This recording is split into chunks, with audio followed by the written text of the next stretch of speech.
La Constitución garantiza el derecho a la salud y el derecho al agua. ¿Qué significa esto?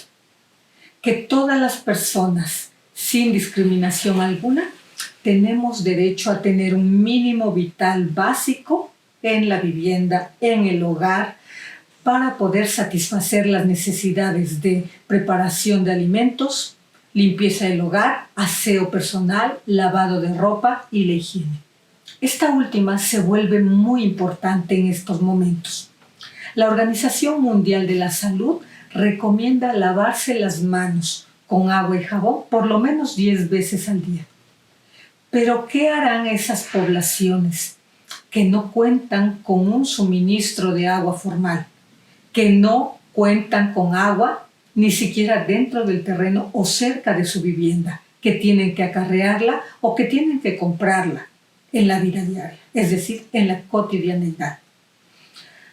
En el país, 9 millones de personas no tienen agua potable y son aún más las que no tienen saneamiento básico, es decir, instalaciones como sanitarios o lavados. ¿Cómo van a lavarse las manos? De 123 millones de habitantes, 33 millones son niños, 31 millones son jóvenes y más de 15 millones son adultos mayores. Potencialmente pueden representar una población vulnerable frente a esta epidemia si no se cuenta con agua suficiente para poder hacer el lavado de manos. ¿Cómo están respondiendo las autoridades? ¿Cuál es la situación que vivimos actualmente? Hay una cruda realidad que se nos muestra hoy en día, y es que no tenemos planes de contingencia, es decir, que no están preparadas las autoridades para atender en temas de agua una emergencia sanitaria. ¿Qué están haciendo? Acciones emergentes, acciones de urgencia. Por ejemplo, en la Ciudad de México se está trabajando en un programa de acción inmediata que contempla, entre otras medidas, que la Comisión Nacional del Agua aumente el caudal suministrado a la Ciudad de México y al Estado de México, que son los estados con mayor población y en donde la pandemia está siendo más intensa. Los casos de coronavirus se están presentando sobre todo en estos dos estados, lo cual obedece también a los 24 millones de habitantes que viven en la zona metropolitana.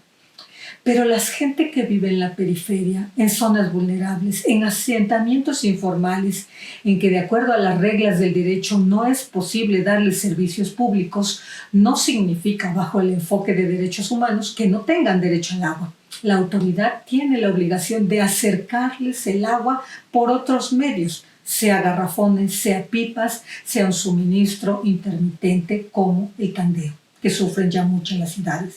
Pero esta no solo es la realidad de la Ciudad de México. Todas las ciudades intermedias, medias o pequeñas tendrán que realizar acciones emergentes, pero que en el futuro esto puede ser una lección aprendida, que parece no lo ha sido en el pasado.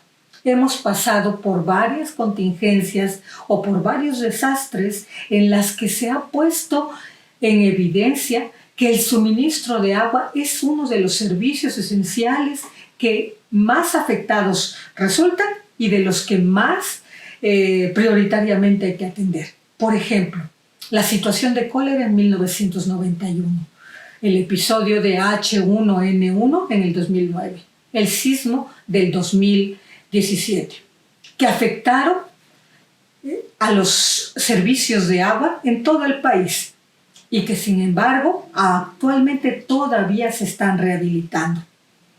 ¿Qué están haciendo las autoridades? La Comisión Nacional del Agua está trabajando en un decálogo de acciones priorizadas ante la realidad de que no va a poder atender a toda la población, a esos 9 millones que no tienen agua, pero la cifra es aún mayor de los que no tienen un servicio público de calidad ni continuo las 24 horas del día. Entre esas acciones priorizadas están: la primera es suministrar agua, garantizar el agua durante todos los días que dure la pandemia a los hospitales, incluidos aquellos que se instalarán temporalmente, que no hay otra manera que llevarla a través de pipas. En segundo lugar, atender a poblaciones, a comunidades en situación de vulnerabilidad, como los indígenas o como los afrodescendientes y algunas comunidades rurales. También se acepta que no será posible llevar agua a comunidades rurales, sobre todo dispersas, que durante muchos años no han tenido acceso al agua. En ese caso se les llevará, dice la autoridad, gel, aunque resulte más caro. Bueno, una situación emergente, una respuesta reactiva de la autoridad, pero que en el futuro tendrá que ordenarse. Y eso es precisamente lo que significa el enfoque de derechos humanos, un cumplimiento progresivo que garantice el acceso universal al agua, pero sobre todo al saneamiento y a la higiene. Este último elemento fue visibilizado por el relator de Naciones Unidas en los últimos 2 años.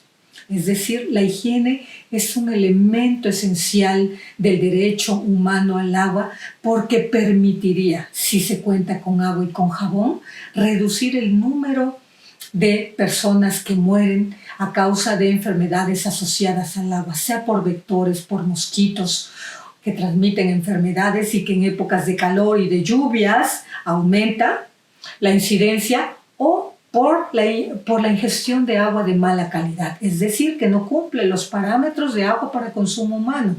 Entonces, suceden episodios de cólera o de diarrea que afectan el funcionamiento de una sociedad. Las obligaciones que derivan, por un lado para las autoridades y por otro para la sociedad, a partir de un enfoque de derechos humanos, son por lo menos. Para los gobiernos, voy a mencionar 3. La primera es la corresponsabilidad, sobre todo de aquellas dependencias que pareciera que no tienen nada que hacer o que decir en temas de agua. Por ejemplo, la Comisión Federal de Electricidad. Una de las cuestiones que preocupaba ahora a la Autoridad del Agua, especialmente a la Comisión Nacional del Agua y a los organismos operadores que suministran los servicios públicos, es si les va a cortar la energía, es decir, la luz, porque no paguen el recibo de agua cuando, un paso atrás, la población no pague el recibo de agua, que también se está eximiendo como una de las medidas que los gobiernos están adoptando en todos los países. Una moratoria en el pago de los servicios esenciales, luz, agua. Sin embargo, la Comisión Federal de Electricidad ha cortado el agua a los organismos operadores y los pone en jaque para poder suministrar el agua o tratar a aquellos que lo hacen, las aguas residuales. En segundo lugar, la Comisión Federal de Electricidad cobra una tarifa en virtud de la reforma energética que tuvimos hace unos cuantos años, una tarifa como usuario industrial al municipio y a su organismo operador. Esto no es aceptable bajo el enfoque de derechos humanos, porque están brindando un servicio esencial básico a la población. No es una industria que genera una ganancia. Y en tercer lugar, y muy importante, no se deberían reducir los presupuestos que se asignan al subsector. En los últimos 4 años se han visto reducidos en un 82% en todos los programas federalizados que apoyan alguna acción de agua potable y saneamiento. Con este panorama, muy difícilmente los municipios, que ya de por sí son la autoridad más débil en esa estructura del Estado, con mucha incapacidad para poder brindar los servicios básicos o las funciones que tienen atribuidas constitucionalmente, difícilmente van a poder hacer frente a la pandemia. ¿Qué están haciendo? Pues acciones emergentes. Y por otro lado, ¿qué obligaciones o qué corresponsabilidad tiene la sociedad? Y de estas muchas veces nos olvidamos como ciudadanos. La primera es hacer un uso racional y eficiente del agua, cuando tenemos un servicio público, por supuesto. En la Ciudad de México, por citar un ejemplo, el promedio de consumo de agua por habitante al día es de 340 litros, mientras que en países europeos el promedio oscila entre 150 litros por habitante al día. Pareciera que hay un derroche en el uso y en el consumo de agua que realizamos. Por supuesto, un promedio no refleja la realidad y la desigualdad en el acceso al agua que se vive en Latinoamérica o en esta ciudad tan profundamente desigual. Y por otro lado, la sociedad tiene una corresponsabilidad de pagar en situaciones normales el recibo de agua, es decir, la tarifa, de tal forma que haga sostenible la prestación de un servicio público de calidad. En resumen, el enfoque de derechos humanos exige una perspectiva diferente, el poner el agua en la agenda prioritaria de todo gobierno, porque está ligado a la idea de bienestar humano, de la dignidad de las personas. Sin agua, obviamente esta dignidad se ve disminuida. La pobreza aumenta. Hay gente que habla de pobreza de agua, estudiosos que hablan de que se aumenta la vulnerabilidad social cuando no tienes acceso al agua, además de los ingresos y otros factores. Entonces, el agua debe ser considerado un asunto de seguridad. Es un tema estratégico, no solo de seguridad nacional, sino de seguridad humana.